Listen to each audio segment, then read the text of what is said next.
नमस्कार, मैं अभिषेक उपाध्याय। आप देख रहे हैं टॉप सीक्रेट। यूपी की राजनीति में इन दिनों नए नए अस्त्र इस्तेमाल किए जा रहे हैं और समाजवादी पार्टी के मुखिया अखिलेश यादव ने एक ऐसा अस्त्र चल दिया है जिसे कि ब्रह्मास्त्र कहा जा रहा है। अस्त्र बड़ा पुराना है। उनके पिता मुलायम सिंह यादव इस अस्त्र के पारंगत रहे हैं। मुलायम सिंह यादव ने यूपी की राजनीति की दशा और दिशा बदल दी है। इस अस्त्र का इस्तेमाल करके बदल दी थी इस अस्त्र का इस्तेमाल करके, और अखिलेश यादव ने वही ब्रह्मास्त्र इस्तेमाल कर दिया है। अभी टाइम है 2027 में यूपी में विधानसभा के चुनाव है, लेकिन इस अस्त्र के इस्तेमाल के साथ साथ ऐसा लग रहा है कि पूरा का पूरा जो बीजेपी का हिंदुत्व का एक अम्ब्रेला था, हिंदुत्व का एक छाता था, वो अब बिखरने सा लगा है, ऐसा साफ दिख रहा है। और ये ब्रह्मास्त्र है जाति का ब्रह्मास्त्र। यूपी की राजनीति, ये आप जानते होंगे, समझते होंगे कि एक लंबे अरसे से, खासतौर पर 1990 के बाद से जातियों के इर्द गिर्द घूमती रही है। और अगर मुलायम सिंह की बात करें तो 1967 में, यानी कि 1967 में जब पहली बार वो जसवंत नगर से विधायक बने थे, तो उन्होंने उस जमाने में इस समीकरण का इस्तेमाल किया था कि पिछड़ों को संगठित कर दो और साथ में दलितों को अपने साथ ले लो और मुस्लिम, और उसके बाद एक रेनबो कोलिशन बनता है जो कि अजेय है। और अखिलेश यादव वही कर रहे हैं। आगरा में जाकर के अखिलेश यादव ने लाइन एकदम क्लियर कर दी है कि इसी जाति के प्लेटफॉर्म पर ही 2027 का चुनाव होगा। ये एकदम क्लियर है। और आप सोचिए, उसका जो उन्होंने सिरा पकड़ा है वो सिरा है दलित बनाम ठाकुर, और ये अखिलेश यादव को थाली में सजा के दे दिया है। योगी सरकार ने थाली में सजा करके दे दिया है। जिस तरह से रामजी लाल सुमन के मुद्दे पर करणी सेनाओं ने जिस तरह से बवाल काटा, उससे हुआ यूं कि एक तरह का माहौल बन गया कि दो जातियों के बीच में संघर्ष छिड़ गया है, दलित और ठाकुर इसलिए क्योंकि अखिलेश यादव लगातार ये बात कहते हैं कि यूपी में जाति विशेष की सरकार चल रही है। जो मुख्यमंत्री के स्वजाति हैं, ये उनका राज चल रहा है। और चूंकि योगी आदित्यनाथ क्षत्रिय समाज से आते हैं, इसलिए ये बात सीधा कनेक्ट होती है कि अब ये है ठाकुर राज। और उसकी तुलना उन्होंने ये भी कह दिया कि हमारे दौर में जब यादव राज की बातें होती थी, आप जरा आप तुलना कर लीजिए कि कहाँ था यादव राज। वो जो बात होती थी कि 86 में से 56 एसडीएम यादव बन गए, वो कहाँ है, उसका सबूत क्या है। लेकिन उन्होंने तो बाकायदा कल सबूत देना शुरू कर दिया कि मैनपुरी में इतने ठाकुर हैं। मुख्यमंत्री के स्वजाति, उनका जो इशारा था वो ठाकुरों से ही था।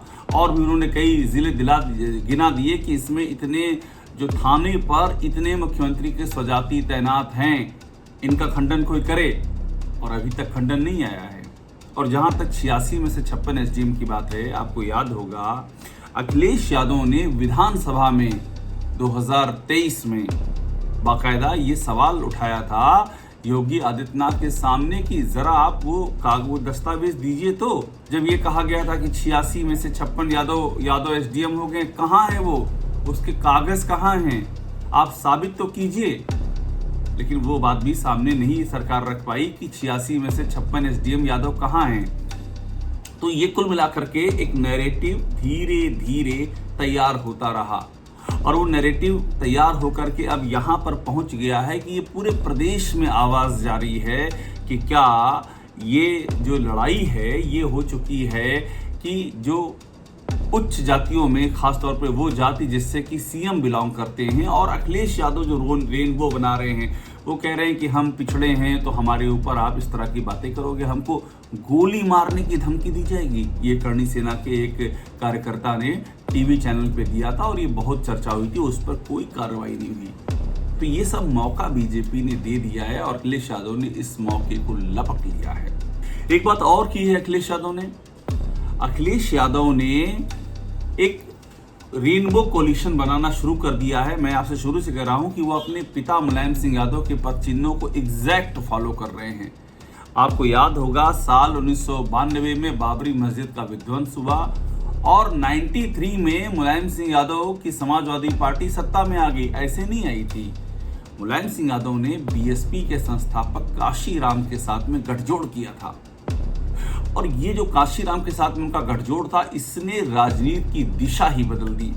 और ये बात मुलायम सिंह के जहन में थी कि आंकड़ा देखिए, ओबीसी की जातियां 40% हैं, करीब हैं, जिसमें यादव जो हैं वो 10% प्लस हैं, मुस्लिम जो हैं 19% हैं। तो इस तरह से अगर हम जोड़ दें तो भी 29-30 के आसपास आते हैं। और अगर ये मुलायम सिंह को लगा अगर इसमें जोड़ दिया जाए दलितों को, 21% दलित हैं, अगर उनकी संख्या ले ली जाए तो ये पूरा का पूरा एक ऐसा कोलिशन बन जाता है जो अपने आप में 50 के करीब पहुंच जाता है। 50% यानी कि जीत तय है। तो उन्होंने काशीराम से बात की। काशीराम पहले से तैयार थे। वो इटावा में जब 1991 का चुनाव हुआ था, देखिए मुलायम सिंह यादव की सोच बड़ी दूरदर्शी थी। वो जानते थे एक ना एक दिन ऐसा करना होगा, इसलिए काशीराम के साथ लगातार रिश्ते उन्होंने बना के रखे हुए थे। 1991 में इटावा का जो चुनाव हुआ तो उसमें काशीराम को पूरा समर्थन दिया मुलायम सिंह यादव ने। यहाँ तक कि इटावा में एक होटल में काशीराम के रुकने का इंतजाम किया। वहाँ पर फ़ोन की सुविधा, उन दिनों में मोबाइल नहीं होते थे, तो लैंडलाइन फ़ोन की सुविधा, और लैंडलाइन का एक तार काशीराम के कमरे में जाए, काशीराम के कमरे से डायरेक्ट बातचीत हो, एक मिनी ऑफिस, इस तरह की इस लेवल पर मुलायम सिंह यादव ने फैसिलिटेट किया और आखिरकार काशीराम वो चुनाव जीत गए। तो मुलायम सिंह के जहन में था कि हम जब तक ये 21% की दलित आबादी को साथ नहीं लेंगे, हम सरकार बनाने के करीब तो आ जाएंगे मगर बीजेपी को हटा नहीं पाएंगे। और वही हुआ। उन्होंने काशीराम को साथ लिया, एक पूरा कॉम्बिनेशन बना, पिछड़ी जातियां, दलित, अल्पसंख्यक, और 1992 की उस लहर को पराजित करते हुए समाजवादी पार्टी और बीएसपी और कुछ दलों को, छोटे छोटे दलों को और मिला करके वो सत्ता में आ गई।